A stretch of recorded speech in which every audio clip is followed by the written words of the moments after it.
యేసుక్రీస్తు నామములో మీ అందరికీ వందనాలు. మనము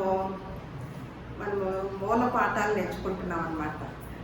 ఫస్ట్లో మనం ఏవైతే నేర్చుకోవాల్సిందో అవి నేర్చుకోలేదు కాబట్టి ఇప్పుడు ఫస్ట్ నుంచి మొదలెడదాము. ఆమెన్ అనే పదానికి అర్థమేంటో, ఆమెన్ అనేది దానికి అర్థమేంటో, అది ఎప్పుడు వాడాలో అని బైబిల్ గ్రంథంలో ఎలా రాసి ఉందో, ఎలా చెప్పబడిందో దాని గురించి ఈరోజు నేర్చుకుందాం. పదం ఏమన్నా చిన్నదే, మ్యాటర్ ఏమన్నా పెద్దది. ఆమెన్ అంటే చాలామంది మనం ప్రార్థన చేసినప్పుడు ముగించినప్పుడు ఆమెన్ అంటాం తెలుసు అందరికీ కూడా, క్రైస్తవులైన వారందరికీ కూడా. అలాగే కొంతమంది పాస్టర్లు ఏదైనా కొన్ని మాటలు అన్నప్పుడు ఆమెన్ ఆమెన్ అని మాట్లాడుతూ ఉంటాం అన్నమాట. అసలు ఏ సందర్భాల్లో ఆమెన్ అనాలో, ఏ ప్రార్థనకి ఆమెన్ అనాలో అనేది పరిశుద్ధ గ్రంథంలో చాలా వివరంగా రాసి ఉన్నప్పుడు నేను స్టడీ చేస్తున్నప్పుడు చాలా ఆశ్చర్యం వేసింది. ఆమెనే కదా, అది మనం ఎప్పుడో నేర్చుకున్నాం కదా, నేర్చుకునేది ఏమి అది అసలు నేర్చుకోవాలా. అందరూ అన్నట్లుగా ప్రార్థన చేసేటప్పుడు ముగింపుని మనం ఆమెన్ అంటామన్నమాట. ఇంకా దాని గురించి నేర్చుకోవటం ఏముంది అని నేను అనుకున్నప్పుడు నేను చాలా ఆశ్చర్యపోయాను. చాలా పెద్ద పాఠం ఉందన్నమాట. మనము మన రేపు ఆదివారం కూడా కొన్నిటి గురించి నేర్చుకుందాము. ఈరోజు ఆమెన్ అనే పదాన్ని, మరి ఆమెన్ అనే పదానికి బైబిల్ గ్రంథంలో 4 సమాచారాలు ఇచ్చారనమాట. 4 రకాల సమాచారాలు ఇచ్చారు. అసలు ఆమెన్ అనే పదానికి ఏమి అర్థం వస్తుందో ఒకసారి ఇర్మియా గ్రంథము 11వ అధ్యాయము 5వ వచనం చూద్దాం. యెహోవా ప్రకారము జరుగును కాక అని నేనంటిని అని అక్కడ ఒకటి అని ఉంది. ఆమెన్ అని అర్థం అన్నమాట. అవన్నీ మనం చదువుకోవడానికి సమయం లేదు కాబట్టి మీరు రిఫరెన్స్లు రాసుకొని మీరు దాన్ని ఇంటి దగ్గరే చదువుకోండి. నేను చాలా రిఫరెన్స్లు కూడా ఇస్తాను. మనం కొన్నింటిని మాత్రం తీసుకుందాము. అంటే ఇక్కడ ఏమనంటే ఆ ప్రకారము జరుగును గాక అంటే ఆమెన్ అని కింద మన ఫుట్ నోట్స్లో ఇచ్చాడనమాట. అంటే ఇప్పుడు మనకి ఒక అర్థం తెలిసింది. అంటే ఆమెన్ అంటే జరుగును గాక అని.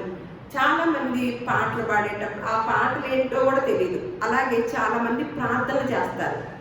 అందరి ప్రార్థనలకి ఆమెన్ అనే విధానం ఉందా అంటే బైబిల్ గ్రంథం చూసినాక అబ్బో అన్ని ప్రార్థనలకి వచ్చి దాని వారు చేసే ప్రార్థనలకి ఆమెన్ అనకూడదు అని బాగా అర్థమైంది అనమాట.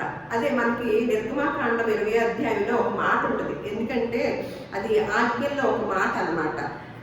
7వ వచనం, నీ దేవుడైన యెహోవా నామమును వ్యర్థముగా ఉచ్చరింపకూడదు. యెహోవా తన నామమును వ్యర్థముగా ఉచ్చరింపు వారిని నిర్దోషిగా ఎంచడంట. అంటే చూడండి, దేవుని నామాన్ని వ్యర్థముగా ఉచ్చరింపకూడదంట. మనము ఆమెన్ అనే దానికి కొంతమంది దైవ సేవకులు కొన్ని రకాల మాటలు చెప్తున్నప్పుడు ఆమెన్ ఆమెన్ అంటాం. పాటల్లో కూడా ఆమెన్ అని ఉంటుంది. అలా మనం కొంతమంది ప్రార్థన చేస్తారు. ఏమని చేస్తారు? తండ్రి, నువ్వు చేసిన త్యాగము, నువ్వు చేసిన సిలువ త్యాగానికి వందనాలయ్యా, స్తోత్రాలయ్యా అంటాం. దానికి ఆ ప్రార్థనకు ఆమెన్ అనొచ్చా? ఎవరు త్యాగం చేసింది? తండ్రా, యేసుక్రీస్తు వారా? మరి ఎలా మాట్లాడేస్తారండి ప్రార్థనలో? ప్రభు సంస్కారం తీసుకునేటప్పుడు, ప్రభు వల్ల పరిచర్యలో ప్రార్థన ఏం చేయాలనేది కూడా మనకు చాలా మందికి తెలియదండి. పెద్ద పెద్ద దైవ సేవకులు కూడా అసలు యేసయ్యా, నాయన, తండ్రి అంట మొదలెడతాం. అసలు యేసయ్య ఏంటి, నాయన ఏంటి, తండ్రి ఏంటి, ప్రభువా ఏంటి, పరిశుద్ధాత్మ అని అందరినీ కలగొలగో చేసేస్తాం అనమాట. అలా అని యేసు నామంలో అడుగుతున్నాము అని అంటాం. అంటే యేసయ్య అని మొదలెట్టి ఎవరి నామంలో అడుగుతున్నారు? ఎవరిని అడుగుతున్నారు? అసలు మనకు ఒక వీడియో ఉంది. దాని ప్రార్థన ఎవరికి చేయాలి, ఎవరి నామంలో చేయాలి అనేది మనం అందరం నేర్చుకున్నదే. అది మాత్రం మీ అందరికి తెలుసు అనుకుంటున్నాను. ఆల్రెడీ మనకు ఒక వీడియో ఉంది. అది ఖచ్చితంగా మీరు అందరు తెలియని వారు, ప్రార్థన రాని వారు ఖచ్చితంగా ఆ వీడియోని వినండి అనమాట. అంటే యేసయ్య అని మొదలెడతాము. యేసయ్యా, యేసయ్యా మాకు ఇది తీర్చయ్యా, యేసయ్యా అది తీర్చయ్యా అని యేసు నామంలో అడుగుతున్నాం అంటారు. ఆ ప్రార్థనకి మనం ఆమెన్ అనొచ్చా?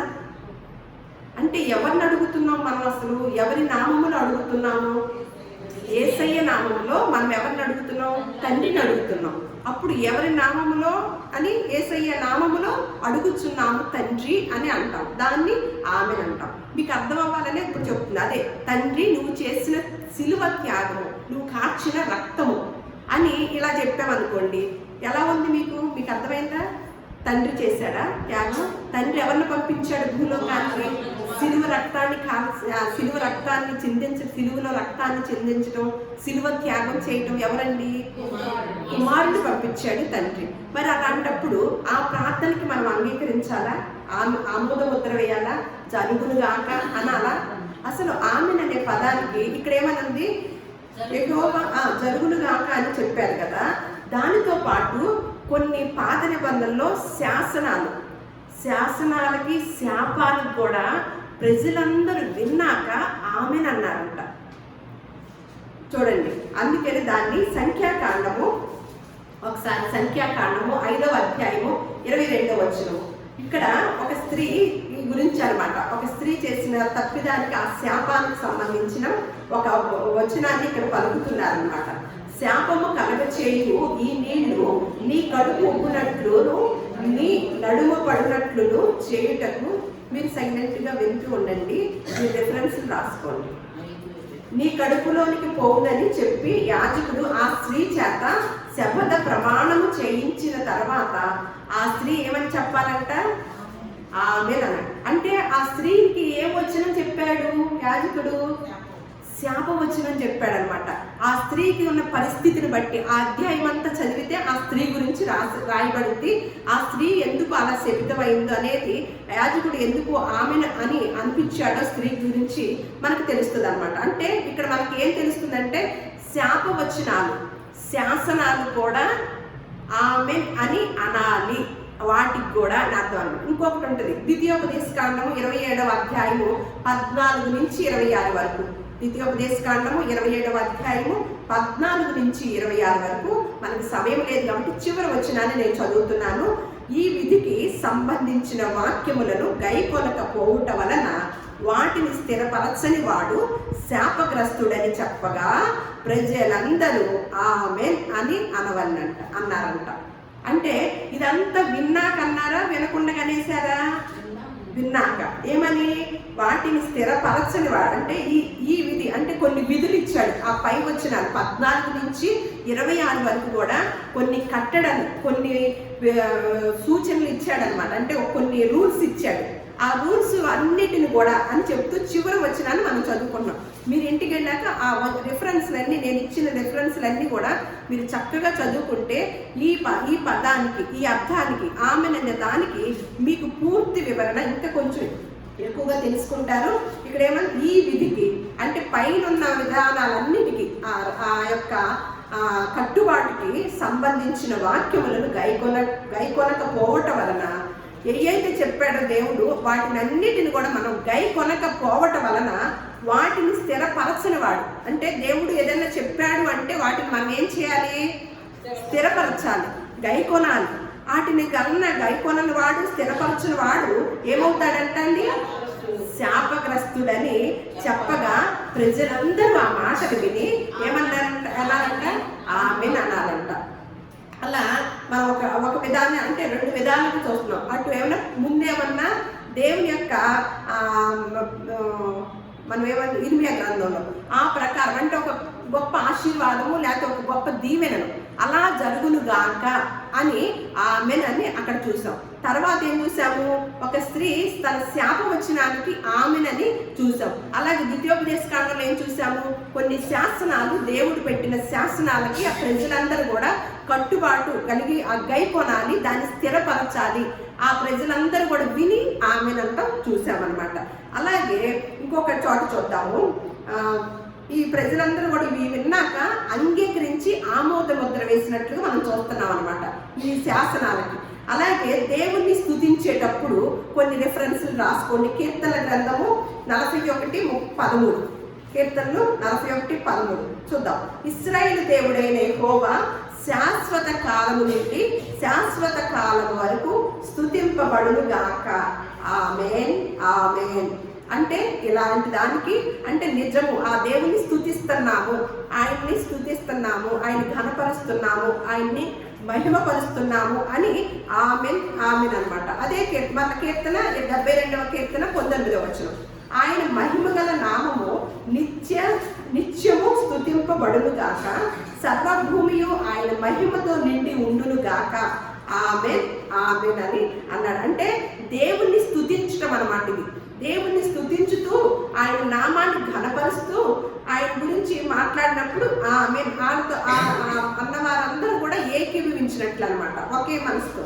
అలాగే మళ్ళా కీర్తనలు 89, 52, కీర్తనలు 106, 48 వచనాలు మీరు రాసుకోండి. అలాగే మన రోమపత్రిక 11వ అధ్యాయం 36వ వచనం.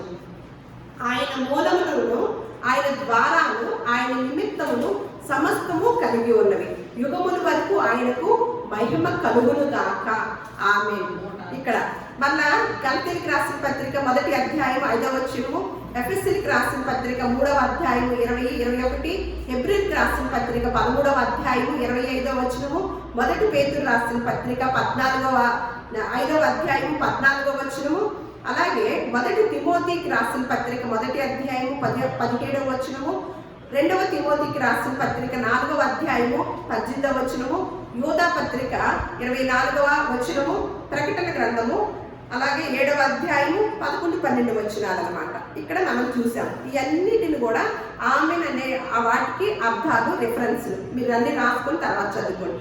ఇప్పుడు 1 దినవృత్తాంతములు 16వ అధ్యాయము 36వ వచనం చూద్దాం. 1 దినవృత్తాంతములు 16వ అధ్యాయము 36వ వచనం. అన్ని జనుల వశములో నుండి మమ్మును విడిపింపు అని ఆయనను బతిమాలుకొనుడి. ఇశ్రాయేలుకు దేవుడైన యెహోవా యుగములన్నిటను స్తోత్రము నొందునుగాక. ఇలాగున వారు పాడగా జనులందరూ ఆమెన్ అని చెప్పి యెహోవాను స్తుతించిరి. మళ్ళా నెహెమ్యా 8వ అధ్యాయం 6వ వచనం. ఎజ్రా మహాదేవుడైన యెహోవాను స్తుతింపగా జనులందరూ తమ చేతులెత్తి ఆమెన్ ఆమెన్ అని పలుకుచు నేలకు ముఖములు వంచుకొని యెహోవాను యెహోవాకు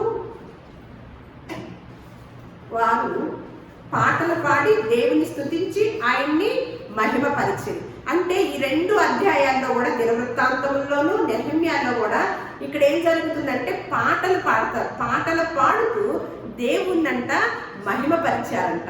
అర్థమవుతుందా? మనం ఎన్ని రకాల ఆమెన్లో చూస్తున్నాం అనమాట. అంటే 4 రకాల సమాచారాలు మనకు అందచేసింది బైబిల్ గ్రంథం. అందులో ఉన్న విధానాలన్నీ మనం చూసుకుంటూ వస్తున్నాం.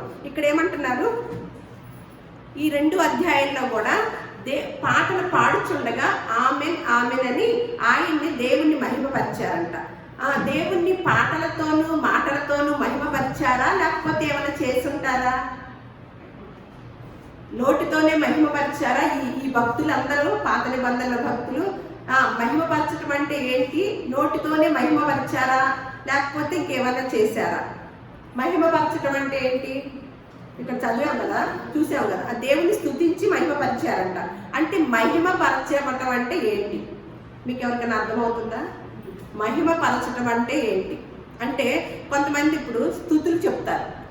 ఎంతమంది ఎన్ని స్తుతులు చెప్తారు? అందరూ పుస్తకాలు రాస్తున్నారు అనమాట.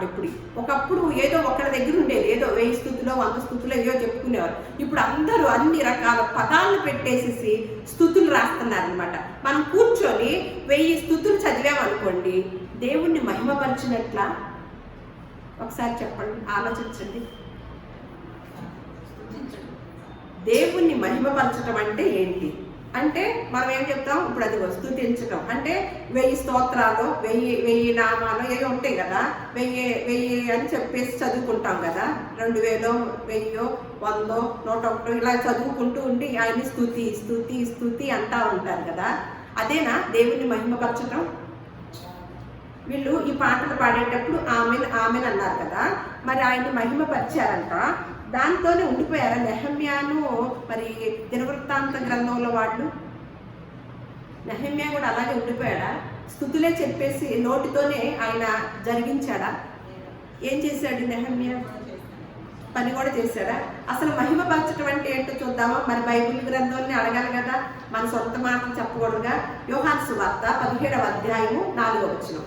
మహిమపరచడం అంటే ఏంటో చూద్దాం. ఎందుకంటే మనకు మార్గదర్శకుడైన యేసుక్రీస్తు వారే చెప్పారు, మనకి ఇంకెవరి దగ్గర సమాధానం అక్కర్లేదు. యోహాను సువార్త 17వ అధ్యాయం 4వ వచనం యేసుక్రీస్తుల వారు చెప్తున్న, సాక్షాత్ యేసుక్రీస్తుల వారు చెప్తున్న మాట అన్నమాట. చేయుటకు నీవు నాకు ఇచ్చిన పని నేను సంపూర్ణముగా నెరవేర్చి భూమి మీద నిన్ను మహిమపరిచితిని. అంటే మహిమపరచడం అంటే దేవునికి స్తుతులు చెప్పేసి ఆనాటి భక్తులు అలా ఉండిపోయారంటారా? యేసుక్రీస్తు వారు కూడా ఏం చెప్తున్నారు? మరి తండ్రిని మహిమపరిచాడంట భూలోకంలో ఉండగా. ఎలా మహిమపరిచాడంట? చేయుటకు నీవు నాకు ఇచ్చిన పని, మీరు వింటూ ఉండండి, నేను సంపూర్ణంగా నెరవేర్చి భూమి మీద నిన్ను మహిమపరిచింది అని అన్నాడు. అంటే యేసుక్రీస్తు వారిని పంపిస్తూ ఒక పని అప్పగించారు తండ్రి. దాన్ని ఏం చేశాడంట? సంపూర్ణంగా చేసి తండ్రిని మహిమపరిచాడంట. అంటే మనము దేవుణ్ణి మహిమపరిచే దాన్ని మనకు ఒక అర్థాన్ని తెలియజేశాడు. ఇప్పుడు మనకు తెలిసిన అర్థం ఏంటండి? క్రైస్తవులైన మనం ఏం చేస్తున్నాం? బైబిల్ గ్రంథంలో ఉన్న అర్థం ఏమన్నా ఇది. మనకు తెలిసిన అర్థం ఏంటి? క్రైస్తవులైన వాళ్ళు ఉన్నారు కదా భూలోకంలో, ప్రపంచంలో ఉన్న క్రైస్తవులు ఏం చేస్తున్నారు? మందిరాల్లో కూర్చొని ఎన్ని స్తుతులు చెప్తున్నారు? అదేనా చేసింది యేసుక్రీస్తు వారు? ఏం చేశారంట? చేయుటకు నీవు నాకు ఇచ్చిన పనిని, నేను ఎంత వివరంగా మాట్లాడుతున్నానో చూడండి. చేయుటకు నీవు నాకు ఇచ్చిన పనిని నేను సంపూర్ణంగా నెరవేర్చి మిమ్మల్ని మహిమపరిచాను, నిన్ను మహిమపరిచి ఉన్నానని చెప్తున్నాడు. అంటే మరి మనల్ని ఎందుకు పంపించాడు దేవుడు? యేసుక్రీస్తు వారిని అందుకు పంపించాడు. మరి మనల్ని ఎందుకు పంపించాడండి? మనల్ని ఎందుకు పంపించాడు? బైబిల్ గ్రంథాన్ని అడుగుదామా? బైబిల్ గ్రంథాన్ని ఆయన వరకేనా, యేసుక్రీస్తు వారిని వరకేనా తండ్రిని మహిమపరచడానికి పంపించింది? మరి మనల్ని ఎందుకు పంపించుంటాడంటారు? ఒకసారి చూద్దాం. యెషయా గ్రంథము 43వ అధ్యాయము 7వ వచనం. యెషయా గ్రంథము 43వ అధ్యాయము 7వ వచనం. నా మహిమ నిమిత్తము నేను సృజించిన వారిని, నా నామము పెట్టబడిన వారినందరినీ తెప్పించుము. నేనే వారిని కలుగచేసి తిని, వారిని పుట్టించువాడను నేనే. పరలోకమందున్న ఏమంటున్నాడు? పుట్టించిన వాడను నేనే. అంటే ఏమంటున్నాడు ఇక్కడ? మనల్ని కూడా ఏం చేశాడంట?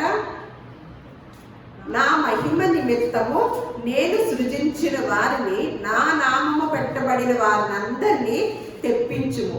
ఎందుకంటే వాళ్ళని ఎవరు పుట్టించారంట? నేనే వారిని కలగజేసి తిని, వారిని పుట్టించువాడను నేనే. మనల్ని ఆయన మహిమ నిమిత్తం మనల్ని పుట్టించి ఆయన కొరకు పుట్టించినప్పుడు మనం ఏం చేస్తున్నాము? ఒక ప్రార్థన చేస్తారు క్రైస్తవులైన వాళ్ళందరూ కూడా. పరలోకమందున్న మా తండ్రి, నీ చిత్తము పరలోకములో నెరవేరినట్లు భూమి మీద కూడా నెరవేరును గాక అని చేస్తారు. అంటే పరలోకంలో ఎవరు నెరవేరుస్తున్నారండి? దేవుని చిత్తాన్ని ఎవరు నెరవేరుస్తున్నారు? ఆ మాటే కదా ప్రార్థన. మత్తయి సువార్తలో ఉంటుంది కదా, ఏమని ఉంటుంది? తండ్రి, పరలోకమందున్న మా తండ్రి, నీ చిత్తాన్ని పరలోకములో నెరవేర్చినట్లుగా భూమి యందును కూడా నెరవేర్చుగాక అంటారు కదా. మరి పరలోకంలో ఎవరు నెరవేరుస్తున్నారండి? ఒకసారి చూడండి, కీర్తన గ్రంథము. ప్రతి దానికి బైబిలే సమాధానం అండి. మనం ఏమి ఎక్కడో తెల్లముఖం చేసుకొని చూసుకోవాల్సిన అవసరం లేదు. అసలు ఆమెన్ అనే దానికి అర్థం లేకుండా చెప్పుకుంటూ వచ్చామన్నమాట. అందుకనే యెహోవా నామమును వ్యర్థముగా ఉచ్చరించు. ఇవన్నీ విన్నాక మీరు ప్రార్థన చేయాలన్నా భయపడతారు, కరెక్ట్గా నేర్చుకుంటారు. ఎవరన్నా ప్రార్థన కూడా జాగ్రత్తగా ఆలకించి ఆమెన్ అంటారనమాట. ఈరోజు విన్నాక ఏమంటుంది ఇక్కడ? కీర్తనల గ్రంథము 103. ఇక్కడ ఏమని ఉంటుందంటే దూతలు అనమాట. మీరు చదవచ్చు. కీర్తన గ్రంథము 103 20వ వచనము 21వ వచనము. క్రమం తప్పకుండా అక్కడ ఎవరు నెరవేరుస్తున్నారు?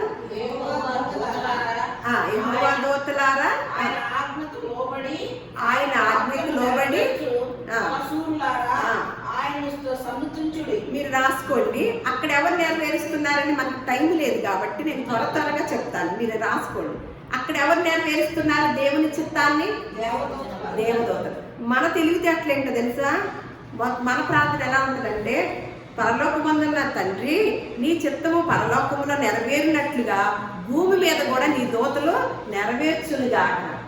భూమి మీద ఎవరు నెరవేర్చాలి? పరలోకంలో ఎవరు నెరవేరుస్తున్నారు? దేవుడు ఏదైతే, తండ్రి ఏదైతే చెప్పాడో ఆ పనిని క్రమం తప్పకుండా చక్కగా నెరవేర్చుతూ జరిగిపోతా ఉంది. ఆయన చిత్తము పరలోకంలో చాలా క్రమంగా జరిగిపోతుంది. మరి భూమి మీద క్రమంగాను ఆయన చిత్తం జరగాలంటే ఏం చేయాలి? ఎవరు చేయాలి? గాక అంటాం. ఆ పని జరుగును గాక, ఈ పని జరుగును గాక, నెరవేర్చును గాక అంటాం. ఎవరు నెరవేరుస్తారు? మనకు ఒక మాట ఉంటుంది, ఇల్లు కట్టుకోవాలి. మనం ఏమంటాం? మీరు ఇల్లు కట్టుకోను గాక అంటాం. అంటే జరిగిపోద్దా? ఏం చేయాలి? గాక అన్నాము. ఏం చేయాలి? ఇల్లు కట్టాలంటే చాలా కష్టం ఉందిగా, పని చేయాలా, చాలా కష్టపడాలా, ఊరికి వచ్చేస్తుందా? ఇల్లు మరి నాగమణి గారికి అట్లాగే వస్తుందా? నాగమణి గారు ఇల్లు కట్టుకోను గాక, ఆమె అని కూర్చోండి, కుదిరిద్దా? బాగా చదువుకొను గాక మీ అబ్బాయి అన్నాం. నేను అన్నం కానీ సరిపోద్దా? ఎవరు చేయాలి పని? కృషి చేయాలి. కుదిరిద్దా? మరి పరలోకమందున నా తండ్రి నీ పరలోకంలో నీ చిత్తాన్ని దూతలు నెరవేరుస్తున్నారు. భూమి అందు కూడా నీ చిత్తాన్ని నెరవేర్చాలంటే మనం ఏం చేయాలి? మనమా లేకపోతే దూతలా? అలా అయిపోయిందన్నమాట. అట్లాంటి పరిస్థితి ఏర్పడింది. అందుకని ఆ ప్రార్థనకి అర్థం కూడా మనకు తెలియదు. ఇంకా ఆ ప్రార్థనని కొన్ని సంఘాల్లో చేస్తూనే ఉంటారు. ఇంకా ఆ ప్రార్థన పరలోక ప్రార్థన అంటారు, మామూలు ప్రార్థన చేస్తారు. అది ఎప్పుడు? యేసుక్రీస్తు వారు శిష్యులకి మొట్టమొదట నేర్పిన ప్రార్థన అన్నమాట. అలాగే గాక గాక అంట శిష్యులు కూర్చున్నారా? నీ చిత్తము పరలోకంలో నెరవేరినట్లు భూమి మీద కూడా నెరవేరును గాక అంట 11 మంది శిష్యులు కూర్చున్నారా? లేకపోతే 11 దిశలకు వెళ్ళిపోయి సువార్త చెప్పారా? అది ఎప్పుడు? ప్రారంభ ప్రార్థన అన్నమాట. కానీ అది ఎవరు తీసుకుంటున్నాము? ఇక అదే చెప్పుకుంటూ పోతాం. మందిరాల్లో 72 గంటల స్థుతులు, 24 గంటల స్థుతులు, ఇవన్నీ స్థుతుల పని ఎవరు? దూతలు చేస్తున్నారు. మన పని ఏంటి? పని చేయడం. ఏమన్నాడు? నేను మీకోసమే, నా కోసమే కదా మిమ్మల్ని, నన్ను మహిమపరచడం కోసమే కదా మిమ్మల్ని పుట్టించాను, సృజించాను అని చెప్తున్నాడు కదా యెషయా గ్రంథంలో. కానీ మనం ఎవరికి అప్పు చెప్తామండి? దూతలకు అప్పు చెప్తాం. అలాగే అసలు ఆమెనంటే కొన్ని మాటలు చెప్తారు. సత్యం అన్నమాట. ఆమెనంటే సత్యం, అలాగే నిజం, తర్వాత నిశ్చయం అంటే నిశ్చయంగా, ఖచ్చితంగా అని అర్థం అన్నమాట. ఎన్ని అర్థాలు వస్తున్నాయో చూడండి. ఆమెనంటే సత్యం, నిజము, నిశ్చయత అన్నమాట. అందుకనే 2వ కొరింథీయులకు రాసిన పత్రిక 1వ అధ్యాయం 20వ వచనం చూద్దాం. దేవుని వాగ్దానములు ఎన్ని అయినను అన్నీయు క్రీస్తునందు అవునన్నట్టుగానే ఉన్నవి కనుక మన ద్వారా దేవునికి, వినండి, మన ద్వారా దేవునికి మహిమ కలుగుటకై అవి ఆయన వలన నిశ్చయములై ఉన్నవి. అంటే అక్కడ ఏమనుంది? 2 అనేసి ఉంది అనమాట. అక్కడ తర్వాత కింద ఏముంది? ఆమెన్. అంటే ఆమెన్ అనే పదానికి ఏమర్థం వచ్చింది? ఫస్ట్ మనం ఏం నేర్చుకున్నాము? జరుగునుగాక. తర్వాత శాసనాలు, శాపాలు కూడా, వాటిని కూడా ఆలకించి ఆమెన్ అనేది చూసాం. అలాగే పాడేటప్పుడు ప్రజలందరూ కూడా ఆమెనని దేవుని స్తుతించి ఆయన చెప్పిన పనిని చేసినట్లుగా చూసాం. ఇప్పుడు ఇక్కడికి వచ్చేసరికి ఏమంటున్నాడు? మన ద్వారా దేవునికి మహిమ కలుగుటకే అవి ఆయన వలన నిశ్చయములై, దేవుని వాగ్దానములంట నిశ్చయములై ఉన్నవి. ఆమేన్. అంటే దేవుని యొక్క వాక్యము నిశ్చయము అన్నమాట, నిజము. అందుకనే మత్తయి సువార్త 5వ అధ్యాయం 18వ వచనంలో ఆకాశమును భూమియు గతించిపోయినన గాని ధర్మశాస్త్రమంతయు నెరవేరు వరకు దాని నుండి ఒక పొల్లైనను ఒక సొన్నైనను తప్పిపోదని నిశ్చయముగా మీతో చెప్పుచున్నాను. అంటే చూడండి, దేవుని యొక్క మాట ఆమెన్ అనే దానికి మరొక అర్థం ఏంటి? మీరు పెద్దగా మాట్లాడుకుంటారు. ఆమెన్ అనే దానికి ఏమిటి అర్థం? ఇంకా నిశ్చయము, నిజము. అలాగే మళ్ళీ ఇంకొక చోట ప్రకటన గ్రంథము మళ్ళా సత్యం గురించి కూడా చూద్దాం. 1వ అధ్యాయము 7వ వచనం. ప్రకటన గ్రంథము 1వ అధ్యాయము 7వ వచనం. ఇదిగో ఆయన మేఘారూఢుడై వచ్చుచున్నాడు, ప్రతి నేత్రము ఆయనను చూచును, ఆయనను పొడిచిన వారును చూచెదరు, భూజనులందరూ ఆయనను చూచి రొమ్ము కొట్టుకొందురు. అవును, ఆమెన్, ఇది నిజము, నిజము. అవును అంటే నిజము, ఆమెన్ అంటే ఇప్పుడు మనకి ఎన్ని అర్థాలు తెలిసినాయి? ఆమెన్ అంటే నిత్యము, సత్యము, నిజము అని తెలుస్తుందన్నమాట. ఇప్పుడు సత్యం గురించి తెలుసుకుందాం. ప్రకటన గ్రంథము 3వ అధ్యాయము 4వ వచనం. ఆమెన్ అనువాడు నమ్మకమైన సత్య సాక్షియు, దేవుని సృష్టికి ఆదియునైన వాడు చెప్పు సంగతులేమనగా. ఆమెన్ చూడండి, ఆమెన్ అనువాడును అంటే మనకి సత్యం అంటే ఏమనుంది? ఒక చోట చూసాం మనం ఇంతకుముందు యోహాను సువార్తలో సత్యం గురించి ఏమని అర్థం చెప్పారండి? నీ వాక్యమే సత్యము అని మనం యోహాను సువార్తలో నేర్చుకున్నాం అనమాట. ఇప్పుడు సత్యం అంటే ఏంటి?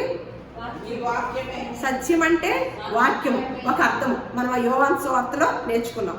నీ వాక్యమే సత్యము అని నేర్చుకున్నాం. ఇక్కడ ప్రకటన గ్రంథంలో ఏమని చెప్తున్నాడు చూడు. ఆమెన్ అనువాడు నమ్మకమైన సత్య సాక్షియు, దేవుని సృష్టికి ఆదియునైన వాడు చెప్పు సంగతులేమనగా. అంటే ఇప్పుడు యేసుక్రీస్తుల వారికి ఇంకేం పేరుందండి? ఆమెన్ అనువాడును. ఆమెన్ అనువాడు అంటే మనం ఆమెన్ అంటే ఎన్ని అర్థాలు చెప్పుకున్నాం? సత్యము, నిశ్చయము, నిజము అని అన్నమాట. ఇప్పుడు సత్యం ఏంటి?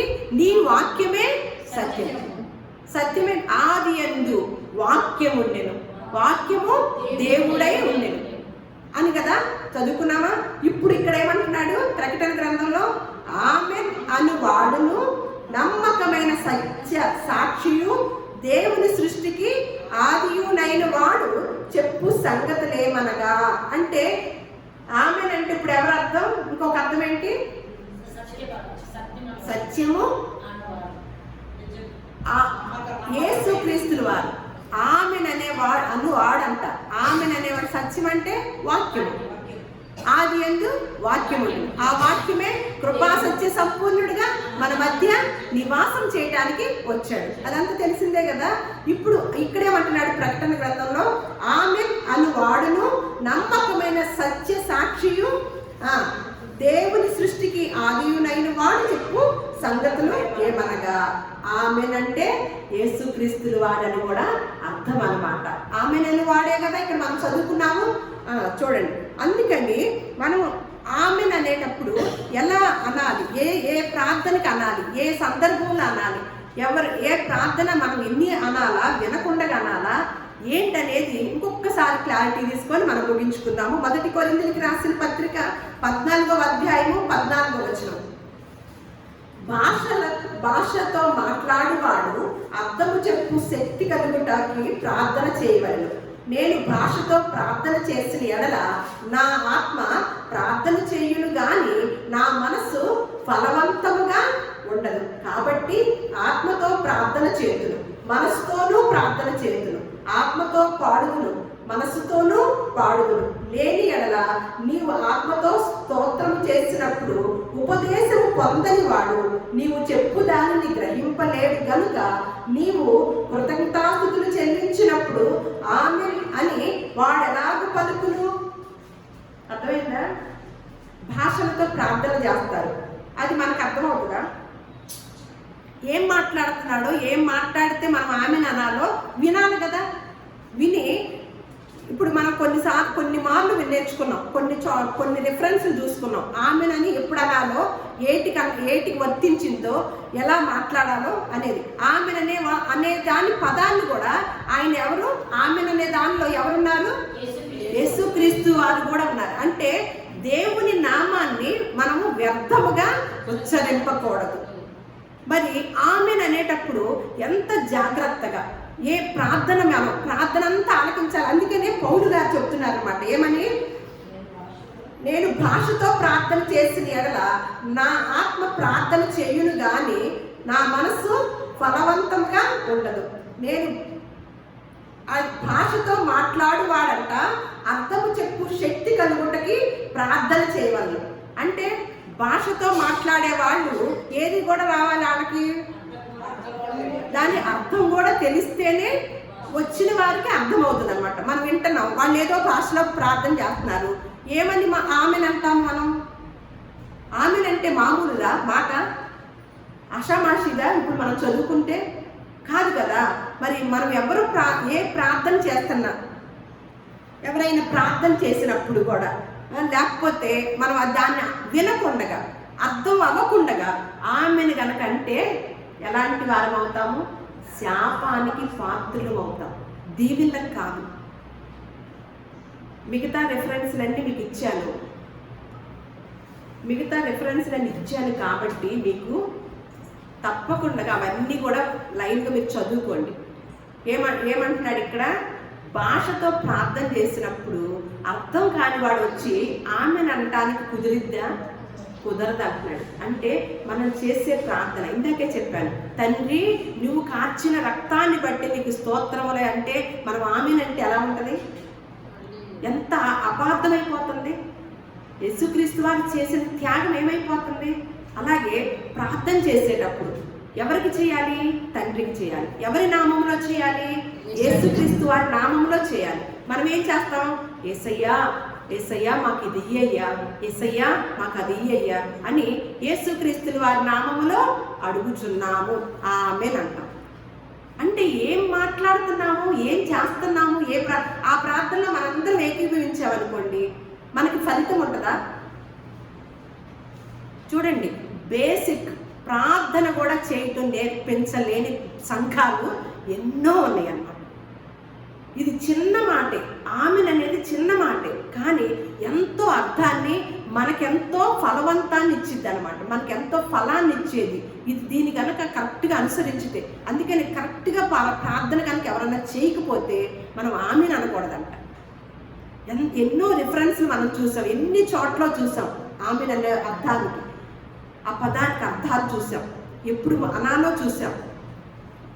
బేసిక్ పాఠాలు కూడా తెలియకుండా మనం ఏ ప్రార్థన చేస్తున్నాం, ఆమెనని ఎలా వాడుతున్నాం, ఎప్పుడు వాడుతున్నాం, ఎలా వాడాలని దేవుడు తెలియచేసినప్పటికీ కూడా పరిశుద్ధ గ్రంథాన్ని పరిశీలించకుండా మన ఇష్టానుసారంగా ప్రార్థన చేస్తూ వస్తున్నాం అన్నమాట. అంటే మనకి ప్రార్థనే రాదు అని మనకి టోటల్గా అర్థమైపోయింది. ప్రార్థనే మనకి రాదు. మనం చేసే ప్రార్థన దేవుని సన్నిధికి వెళుతుందా? ఒకంత ఆలోచించడం చేయండి. వస్తే దీవెనైనా పొందుకుంటాం, లేకపోతే శాపమైనా పొందుకుంటాం. అంటే మనం పరిశీలించి ప్రార్థన చేయాలి. వచ్చే ఆదివారం, రేపు ఆదివారం సంఘానికి ఏం పేరు పెట్టాలి, ప్రైజ్ ది లార్డ్ అంటే ఏంటి అర్థం, ఎవరు చెప్పుకోవాలి, అసలు దేవుడు విశ్వాసులు ఏం చెప్పుకోమన్నారు పరిశుద్ధ గ్రంథంలో అనేది మనము క్లారిటీగా నేర్చుకుందాము. ఇప్పుడు ఆమెన్ అనే పదానికి దేవుడు మనకి ఈ పాఠాన్ని నేర్పారు. మనకు ఖచ్చితంగా దీన్ని నేర్చుకుంటూ దీని ప్రకారం, వాక్యం ప్రకారంగా ఆ ప్రార్థన చేసి దేవుడిచ్చే దీవెనలు పొందుకొని మరింతగా బలవంతులు అవుతూ అనేక మందికి ఈ సత్యవాక్యమును అందించే వారుగా దేవుడు మనలందరినీ కూడా ఆశీర్వదించును గాక.